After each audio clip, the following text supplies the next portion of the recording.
আমার নাম জিজ্ঞাসা করছে। তুমি লিটন দাসকে তোমার নাম কি বলেছো? আমার নাম নুদার রহমান। ছবি তুলেছো লিটন দাসের সাথে? হ্যাঁ, আর কি কথা হয়েছিল লিটন দাসের সাথে তোমার? অনেক ঘোরা। আসলে আমি বাংলাদেশ ক্রিকেটের বড় একজন ফ্যান। তো আমি মোটামুটি সব খেলাই দেখি, কিন্তু ওই দিন অসুস্থতার কারণে আমি মাঠে যেতে পারিনি। তো হঠাৎ করে আমি যখন ফেসবুকে একটু স্ক্রল করলাম, একটা ভিডিও আমার চোখে আসলো যে লিটন দাসকে নিয়ে মানে একটা কটূক্তি কিংবা স্ল্যাজিং করছে কিছু দর্শক। তো মানে বিষয়টা দেখে আমার খুব খুব মানে আপসেট, খুব খারাপ লাগছে। এখন আমি সাথে সাথে ওটা শেয়ার করি এবং শেয়ার করে মানে আমি নিজে একটা গিল্টি ফিল করছি, ওইটা আমি প্রকাশ করেছি। এবং আমার পাশে বসা ছিল আমার মেয়ে। তো আমার মেয়ে আমাকে জিজ্ঞেস করছে যে বাবা কি হয়েছে, তোমার মন খারাপ কেন?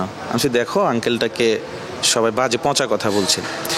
মানে এটা বলার পরে তার মা ছিল, তার মাও আমাকে জিজ্ঞেস করছে কি আমি দেখো মানে আমরা কতটা নিচু মনের মানুষ। মানে চিটাগংকে সবাই একটা আলাদা চোখে দেখে, মানে ডিস্ট্রিক্টগুলো অন্য ডিস্ট্রিক্টের লোকজন চিটাগংটা আলাদা চোখে দেখে, কিন্তু লিটন দাসকে দেখো মানে কি অসহায়ের মতো তাকাই আছে যে সবাই একটা ভুয়া ভুয়া বলে চিৎকার করছে। আসলে এই লিটন দাস তো আমাদেরকে অনেক কিছু দিয়েছে। ক্যারিয়ারে অনেকের আপস অ্যান্ড ডাউন থাকে, যে আপনি বিরাট কোহলি বলেন, বাবর আজম বলেন, বড় বড় ক্রিকেটারদেরও একটা আপস অ্যান্ড ডাউন থাকে, কিন্তু তাদের ফ্যানরা তাদেরকে মানে খুব ভালোভাবে একটা সাপোর্ট করে। কিন্তু আমরা যদি আমাদের এই প্লেয়ারকে সাপোর্ট না করি, নট অনলি লিটন দাস, আপনি তামিম বলেন, মুশফিক বলেন, মাহমুদুল্লাহ বলেন, সবারই একটা মানে আপস অ্যান্ড ডাউন থাকে লাইফ। সেই ক্ষেত্রে সে বলছে আমি বাবা আমি মাঠে যাব, আমাকে কিছু একটা লিখে দাও, আমি মাঠে যাব। যদিও সে খুব ছোটোবেলা থেকেই মাঠে যায় দেখে, তার মা বলছে আমিও যাব। হ্যাঁ, এই হচ্ছে কাহিনী। এবং ও বাবা আমাকে কিছু লিখে দাও, আমি এটা নিয়ে মাঠে যাব এবং আমি লিটনকে লিটন লিটন বলে ডাকবো ওখান থেকে। সো সে যখন মাঠে ঢুকছিল, সে ক্যামেরাম্যানকে বলছিল যে আঙ্কেল আঙ্কেল আমাকে একটু দেখাইয়েন। দ্যাটস ইট, এই আর কি। লিটন দাস যখন আপনাদের ব্যানারটা সহকারে সে তার ফেসবুকে একটা পোস্ট দিয়েছিল, যখন আপনি এটা দেখেছেন, আপনার মেয়েটা দেখেছে আসলে, বা ম্যাম যখন দেখেছে, আসলে আপনাদের আসলে প্রতিক্রিয়াটা কেমন ছিল?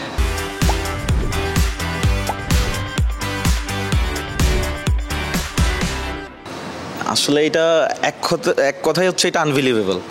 আমি যখন লিটন ভাই ওটা যখন শেয়ার করেছিল ফেসবুকে, তখন আমাকে এক ছোটো ভাই আমাকে ফোন দিয়ে বললো যে ভাইয়া তোমার ইয়াটা লিটন ভাই শেয়ার দিয়েছে। আমি তখন ফেসবুকে ঢুকে দেখলাম, সাথে সাথে ওর মাকে ফোন দিলাম যে আমি সার্থক, মানে আমি যেটার জন্য গিয়েছি আমি যতটুকু মানে এক্সপেক্ট করিনি তার থেকে আমি দ্বিগুণ পেয়েছি।